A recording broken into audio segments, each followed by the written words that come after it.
Good morning students. आज हम लोग आ रहे हैं कक्षा 4 के लिए एक आवेदन पत्र या प्रार्थना पत्र अपने प्रधानाध्यापक के कैसे लिखा जाता है। सो मैं आपको वीडियो के माध्यम से लिख के एक बता रही हूँ। तो आप लोग आशा है कि इस वीडियो को देखेंगे और अपने पेपर में अच्छा से लिख के इसे आएंगे और याद भी करेंगे। कल से आपका परीक्षा है, तो चलिए हम प्रार्थना पत्र में लिखी हूँ उसको कैसे मैं इसका विस्तृत रूप से आपको बता रही हूँ। तो मैंने लिखा है परीक्षा शुल्क माफ करने के लिए प्रधानाचार्य के पास प्रार्थना पत्र लिखें। तो कैसे लिखा जाता है? सबसे पहले सेवा में, तो ये लिखने का बहुत महत्वपूर्ण ये ऊपर का ये भाग है। कैसे लिखते हैं इसमें? तो ये है सेवा में श्रीमान, यानी थोड़ा सा रुकना है, अल्पविराम, फिर है श्रीमान प्रधानाचार्य महोदय। स्कूल का नाम Drona senior secondary school, Bibiganj, Bhagwanpur, Muzaffarpur. विषय परीक्षा शुल्क माफ करनी है। तो अब इसको क्या करते हैं, इसके बाद से हमें यहाँ पे कि विषय देना बहुत महत्वपूर्ण है। विषय किसी और चीज के लिए भी लिखा जाता है, लेकिन हमने यहाँ क्या दिया है? परीक्षा शुल्क माफ करने के लिए। परीक्षा यानी परीक्षा फीस। हर मंथ हमारा एग्जाम होता है, तो हम प्रधानाध्यापक के पास एक पत्र लिखे हैं कि इसके माध्यम से हम अपनी फीस को कैसे माफ कर सकते हैं। तो है महाशय, सबका निवेदन है कि मैं यहाँ पर मैंने डैश दिया है, इसका मतलब खाली जगह है। तो लड़का सब अपना नाम लिखेंगे, लड़कियां अपना नाम लिखेंगी। यहाँ कक्षा 4 के लिए है, तो मैंने लिखा है चतुर्थ अ व श। आप लोग का जो भी है सो इसे लिखेंगे। तो चतुर्थ अ का छात्र या छात्रा हूँ। अब मैं यहाँ पर मेंशन किए हैं कि मेरे पिताजी क्या है? किसान है। तो उनका सारा काम खेती करके ही चलता है। तो मेरे पिताजी एक किसान है। हम लोग अपने माताजी के साथ शहर में पढ़ने के लिए रहते हैं। हमारे पिताजी खेती करते हैं और खेती करके जो उन्हें मुनाफा आता है उससे घर का सारा खर्च चलता है, पढ़ाई लिखाई, खाना पीना, हर एक तरह का खर्च चलता है। हम लोग अपने माताजी के साथ शहर में पढ़ने के लिए रहते हैं। मेरे पिताजी घर का खर्च खेती करके ही चलाते हैं। अब आते हैं कि इस बार गेहूं की फसल हुई, तो गेहूं का फसल अच्छा नहीं होने के कारण उन्हें ज्यादा मुनाफा नहीं मिल पाया। परिवार में पैसे की तंगी चल रही है, इसलिए मैं परीक्षा शुल्क जमा करने में असमर्थ हूँ। पिताजी ने बताया कि इस बार पैसे घर पे नहीं है ज्यादा, जिसके कारण से मैं तुम्हारे स्कूल में नहीं जमा कर पाऊंगा। तो वही पैसे की तंगी चल रही है, इसलिए मैं परीक्षा शुल्क नहीं जमा करने में असमर्थ हूँ।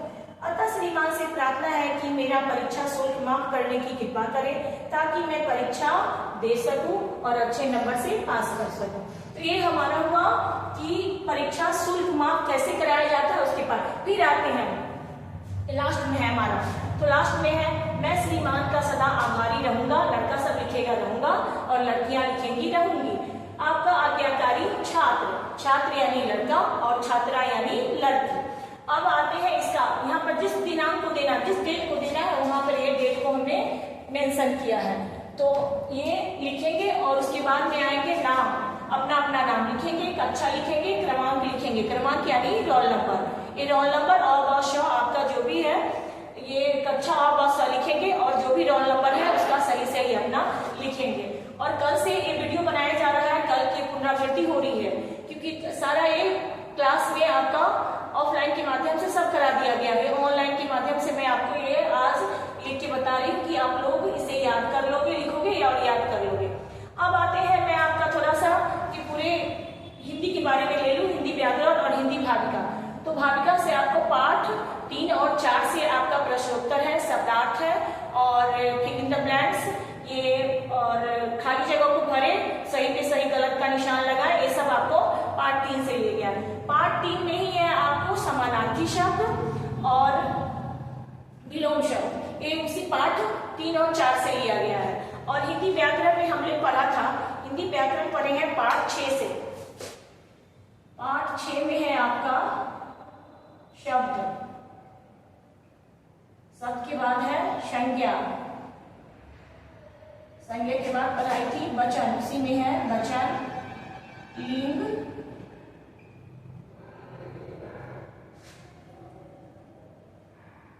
समानार्थी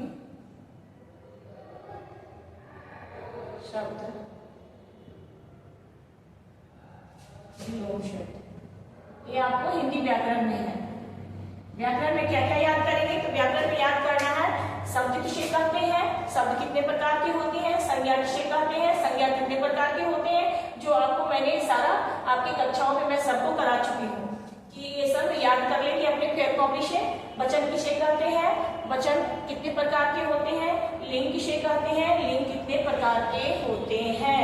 और आपके आगे है बुक से ही आपका 3 और 4 हिंदी भाविका में है आपका समानार्थी शब्द, जो यहाँ पर आपको मैं बुक में भरवाई थी और कॉपी में भी करवाई थी।